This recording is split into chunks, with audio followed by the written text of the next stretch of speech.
I never thought I'd be the guy writing in a subreddit like this, but here I am. Maybe I need to get this out of my system, or maybe I want to warn someone else before they make the biggest mistake of their life. Either way, I'll tell you what I found out, how it hit me like a punch to the gut, and how everything unraveled in just a few seconds. My wife, Emily, and I have been together for 6 years. We met in college, had a good run, and decided to get married right after she finished her master's degree. Everything seemed perfect, at least on the surface. She was smart, kind, and beautiful in a way that made my stomach tight when I looked at her. I worked overseas for most of her final year of grad school. The deployment was tough, long hours, relentless heat, terrible food, and endless nights staring at screens wondering if I'd ever see her again. That's the part I never knew about her, that during all those lonely months, she was secretly carrying on with one of our friends, Jake. I first started suspecting something was off about 2 weeks ago.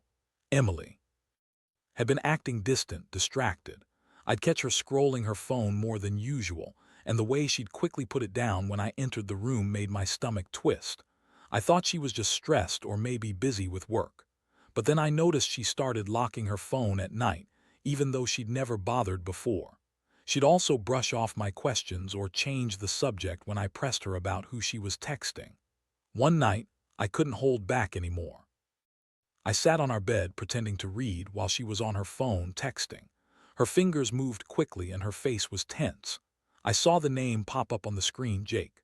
My palms went cold. I froze, watching her read and respond, her thumb flicking over the screen with a familiarity that made my stomach drop. I remember the words she sent: "Can't wait to see you tonight," and "thinking of you all day." My heart hammered in my chest, and I felt this surge of anger and betrayal I couldn't name. I wanted to confront her right then, but I also wanted to see how deep this rabbit hole went. I waited until she went to the bathroom, then I grabbed her phone. My hands were clammy and my pulse was pounding. The screen lit up and there were dozens of texts, pictures, things that no wife should ever send to another man, especially not her close friend. I saw intimate messages, jokes, flirtations. It was like a punch in the face. I couldn't breathe for a second. When she returned, I just looked at her, my voice tight. "Who's Jake?" I didn't ask it loudly. I didn't need to. My voice betrayed me enough. Her face went pale, a flicker of guilt and panic flashing across her eyes. "It's nothing, just a friend," she mumbled. But I saw her trembling fingers, the way her voice cracked when she lied. I didn't want to believe it, but there it was. The proof was right there on her phone, and it was clear as day. She'd been unfaithful and she'd been hiding it. That moment, everything changed. I felt my hands clench into fists, and I knew I had to come up with a plan. Revenge wasn't my first thought, but after everything I'd sacrificed, after all those lonely nights overseas, I couldn't just let this go. I couldn't be a fool. I sat there watching her stumble for words, and I realized I'd been blind for too long. The signs were there, small, subtle, but enough. She'd been lying for weeks, maybe longer. My throat tightened and I could feel my jaw tighten as well. I wasn't going to let her get away with it. No way. I needed to think, to plan. How do you respond to something like this? I was furious, but I also had to stay calm. I had to keep my head clear because the next step could either break what's left of us or end it all. I stared at her, and I wondered how many nights she'd hidden her phone, how many times she pretended to be asleep while she sent those texts. It made me sick. What really pushed me over the edge was the knowledge that she'd done this during my deployment, during the hardest months of my life, where I was just trying to do my job and come home. And she was, what? Cheating on me. Sending intimate messages to Jake. It felt like a slap, with cold fingers gripping my insides. I looked at her, trembling in her own skin, and I knew I had a choice. Do I confront her immediately? Do I blow up? Or do I wait, gather evidence, and plan something that will hit her right where it hurts? The answer was clear. I wasn't about to let this slide, not without some consequences. But for now, I kept my face blank, my voice even. "We're going to talk about this later," I said, voice hoarse. "But I want you to think about what you've done. Because this isn't just a mistake. It's a betrayal I won't forgive easily. Not after everything." I walked out of the room, my stomach twisting in knots, and I kept thinking about how I was going to turn this around, how I was going to make her regret this, and how I was going to make sure she paid for breaking my trust. That's where I am now, standing at the edge of a decision that could destroy everything or rebuild it in a way I never wanted. I guess I'll figure out which one it's going to be. I spent the next few days walking around in a fog. Every time I caught myself thinking about Emily and Jake, my stomach clenched so tight I thought I might throw up.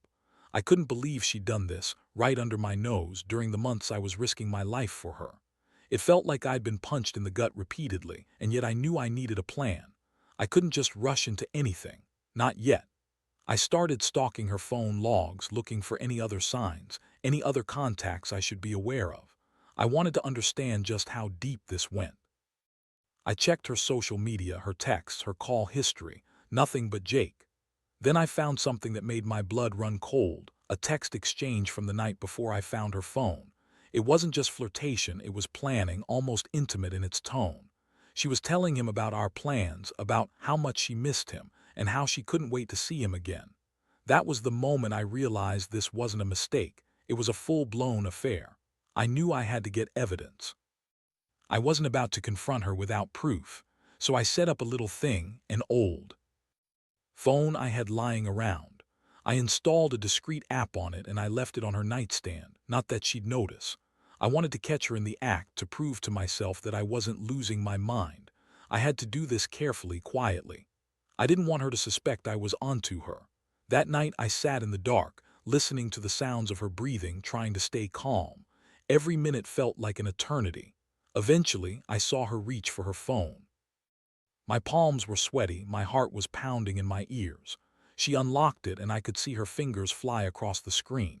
I silently counted the seconds, 5, 10, 15. Then the familiar message tone pinged. I watched her respond, her face lit up by the glow of the screen. The message read, "Can't wait to see you tonight, got everything ready, love you." My stomach twisted again. This wasn't innocent. It was everything I'd feared played out in front of me. I had the evidence I needed. I sat back in my chair, feeling a mix of rage and disbelief. The betrayal was complete.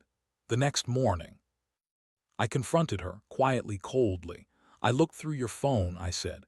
Her face went pale again, but this time there was something different, more fear, less denial. "Who is Jake? Tell me the truth." She hesitated, then blurted out, "It's just sex, okay? We're just sex.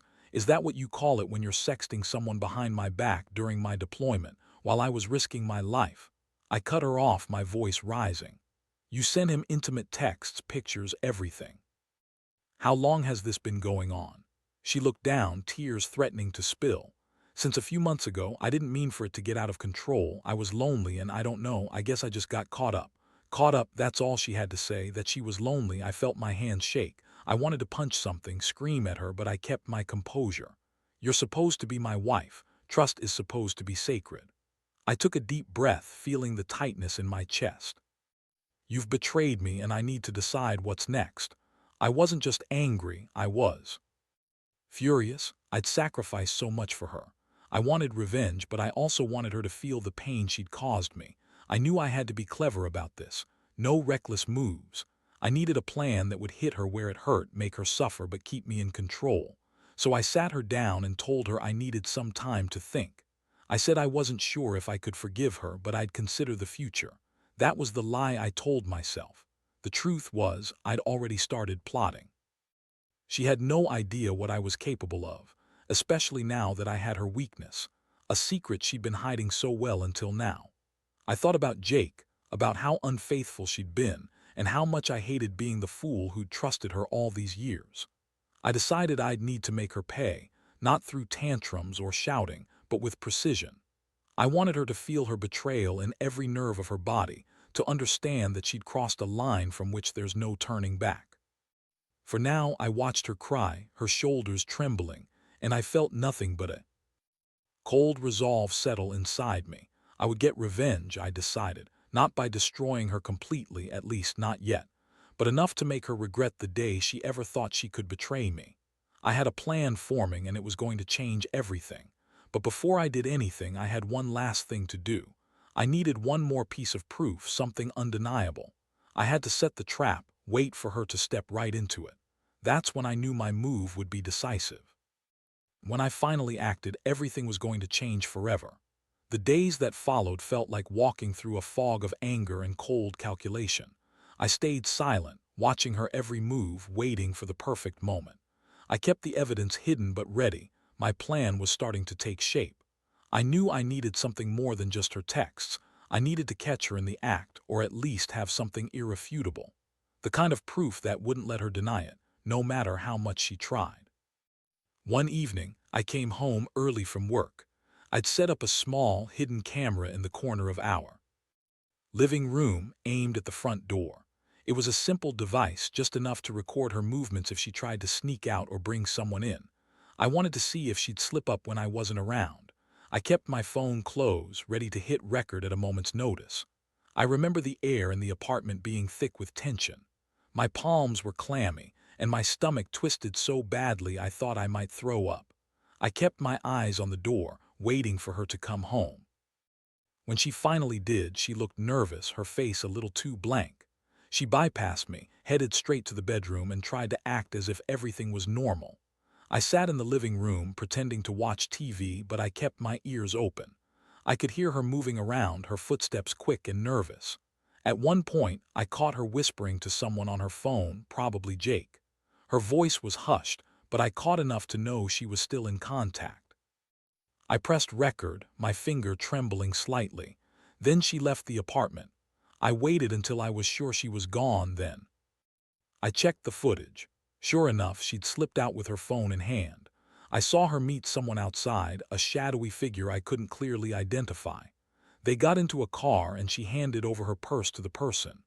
My stomach clenched tight. It was confirmation that she was still carrying on, even after all the confrontation. When she returned, no doubt feeling guilty, she was more tense than ever. I knew I needed something more concrete, something I could use to confront her again with undeniable proof. That's when I decided I would follow her the next night. I wanted to catch her red-handed, in a situation where she couldn't deny it. I had to see who she was meeting, where she was going, everything. The next evening, I kept my distance. I followed her from a good block away, careful not to be noticed. She drove to a small, nondescript apartment complex on the outskirts of town. I parked far enough away that I wouldn't be seen, but close enough to watch her go inside. I could see her nervously check her phone one last time, then she entered the building. I stayed there, my stomach flipping, knowing I was close to the truth. After about 15 minutes, she emerged again, looking over her shoulder. Her face was pale, her eyes darting around. When she got into her car, she looked even more frantic. I stayed back and watched her drive off, then I followed at a distance, keeping an eye on her movements.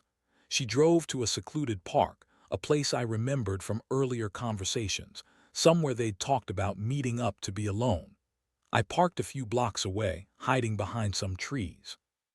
I saw her get out of the car and walk toward a bench. She sat there, nervously fidgeting with her phone. Then a figure approached her, tall, lanky, and familiar. I couldn't see his face clearly, but I knew it was Jake. They exchanged a few words, and I saw her hand reach out to him. It was subtle, but I caught the gesture, an intimate, almost possessive touch of his arm. My stomach twisted so hard I thought I'd vomit. That was it, the proof I needed. She was still actively cheating, still lying.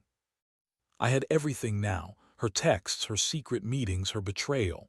I knew I couldn't hold back any longer. I waited until they parted ways, then I got in my car and drove home. I had the evidence and I knew what I had to do. Confrontation would be next, but I wasn't about to do it without a plan. I needed to make her see that I had her entire life in my hands, her secret, her lies, her betrayal. And I was going to use all of it. That night I sat at my kitchen table, reviewing everything I'd gathered. It was a sick feeling, knowing she'd been hiding this from me all along. I felt my jaw tight and my fists clench. I was ready to show her I wasn't a fool, that I knew everything. The only question now was, how would she react when she realized I'd caught her in the act and I had everything on tape? I already knew what my revenge would be, but I wanted her to know just how deeply I'd uncovered her lies. I had one final move, and it was going to change everything. I didn't just want to hurt her. I wanted her to understand that she'd crossed a line she could never come back from. And that was the part that scared her the most. That night, after I'd spent hours reviewing the footage and texts, I sat in the dark feeling a strange mixture of satisfaction and dread. I had everything I needed, proof of her cheating, her secret meetings with Jake, the intimate texts. It was all there, clear as day on my phone. The plan was forming in my mind, sharp and precise. I knew I couldn't confront her immediately. I had to get everything in place first.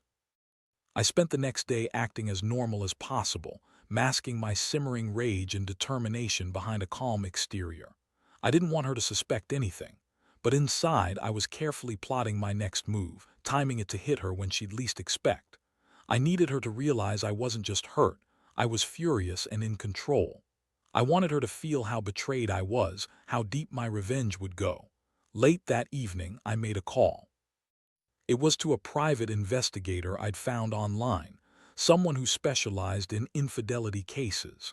I explained what I had, what I needed, and how I wanted her to be watched. I told him to gather more footage if possible, anything that could serve as undeniable evidence. I also asked him to find out where Jake was, what he was doing, even if it took a few days. I didn't want her to suspect I was behind this. I just wanted everything to be airtight. The investigator promised to start the surveillance and get back to me. I hung up feeling a strange thrill of anticipation. I'd never been the vengeful type, but this felt different.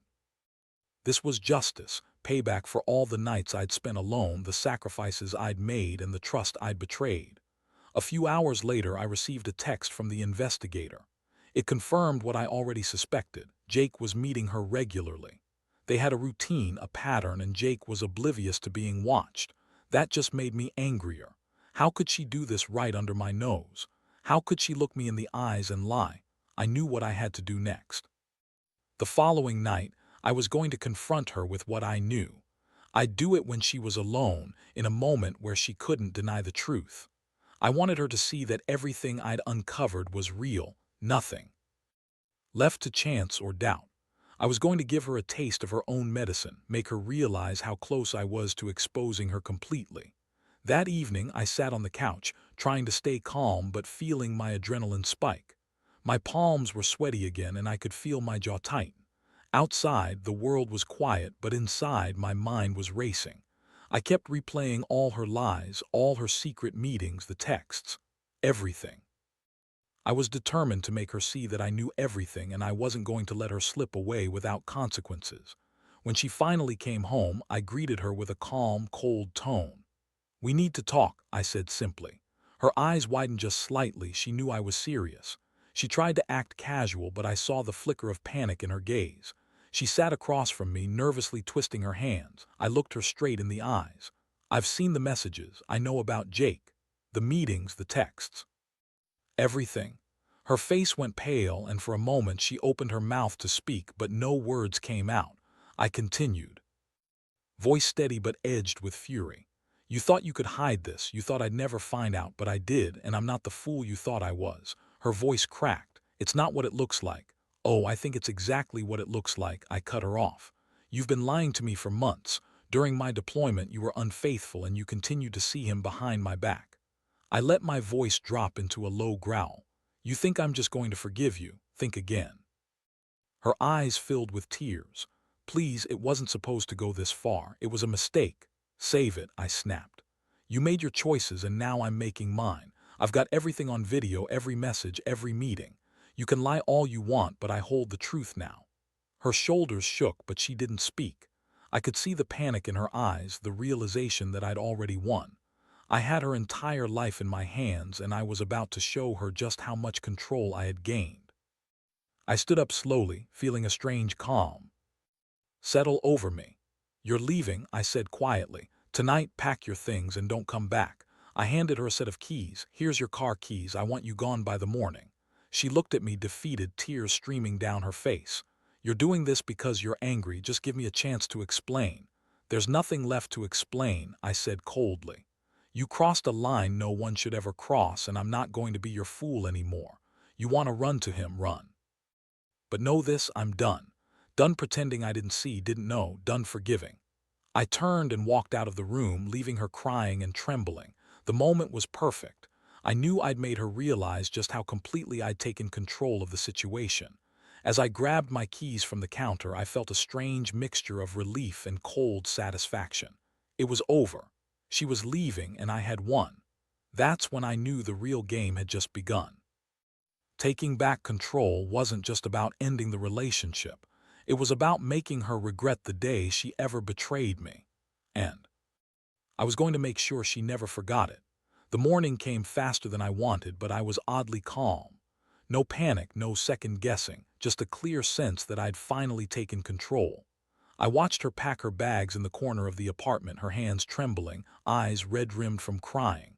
Every movement she made felt like a victory. I wanted her to see that I wasn't just angry, I was done losing. She looked at me as she zipped her suitcase, voice trembling. "Please, can't we just talk this out? I'm sorry, I really am. I didn't mean for it to happen this way." I crossed my arms, feeling the weight of her words but not giving her an inch. "There's nothing to talk about now," I said coolly. "You crossed a line, Emily. You chose to betray me during my deployment with Jake of all people. I don't see a way back from this." "Please," she whispered, choking on her tears. "Give me a chance. I'll do anything." "No," I cut her off sharply. "You had your chance. You threw it away. This isn't just about the cheating. It's about trust, respect, and the fact that you lied to me every step of the way." I felt a surge of hostility. "I don't want you in my life anymore, not after what you did. You've lost me, so I want you gone by the time I come home from work." She stared at me, helpless. "You're just throwing everything away, not throwing it away. Ending it," I said, voice steady but icy. "You've made your choices and I've made mine. I won't be a fool anymore." I handed her the keys to her car. "Here, your car, take your things. I want you out of here today." She hesitated, then finally nodded. Her shoulders sagged, defeated. She knew she'd lost everything, and I could see the despair in her eyes. I felt a strange, cold satisfaction. The game was over. Now it was just about finalizing the execution. I watched her walk out the door, suitcase in hand, her head bowed. As soon as she left, I closed the door behind her, leaned against it, and took a deep breath. I felt the tension in my chest finally start to loosen. I'd done it. I'd reclaimed what was mine, my dignity, my trust, my life. But I knew I couldn't just walk away from this without making sure she understood what she'd lost. I had more evidence, more ways to make her regret every moment she betrayed me. My mind started racing. I'd already scheduled a meeting with the investigator to gather even more footage, more proof of her ongoing affair. I wanted her to see that I'd been silently gathering everything, every lie, every secret meeting. Once I had all of it, I'd send her the videos, make her understand that I wasn't just angry. I was done being hurt, done being fooled. This wasn't just about revenge. It was about making her realize that her betrayal came with consequences. I felt the icy edge of satisfaction settle into my bones. She thought she could cheat, lie, and run away, but I'd turned the tables. I was the one in control now. The only thing left was to wait for her to be gone, then execute the last part of my plan. I looked around the empty apartment, the silence deafening. I took a deep breath, feeling a strange calm I hadn't known in years. The pain, the betrayal, they'd been a heavy weight on me. Now I was finally free. I knew I'd come out of this smarter, stronger, and maybe, just maybe, better off without her. As I locked the door behind her, I whispered to myself, "She's gone, and I'm done waiting for her to come back into my life. This is the end." And it was. The beginning of something new, built on the ruins of her lies, and I was ready for whatever came next. The house was eerily quiet after she left, the kind of silence that squeezes into your bones and makes you reconsider every moment you ever shared there. I sat in the living room, staring at the empty doorway she just vacated. The weight of everything, the betrayal, the lies, the months of secret meetings, pressed down on me like a ton of bricks. But beneath it all, there was a strange sense of relief. I'd finally taken control, finally cut out the poison that had crept into my life. I pulled out my phone and opened the folder I'd been carefully compiling, the videos, the texts, the photos, every piece of concrete evidence I had gathered over the past week. I knew exactly what I was going to do with it. I took a deep breath, feeling the cold knot in my stomach loosen just a bit. First, I uploaded the videos to a secure private server. Then I created a short message, no fuss, no drama, just the facts. I typed, "I know everything. Your lies, your secret meetings. You betrayed me during my deployment. Here's the proof. Consider this your final lesson.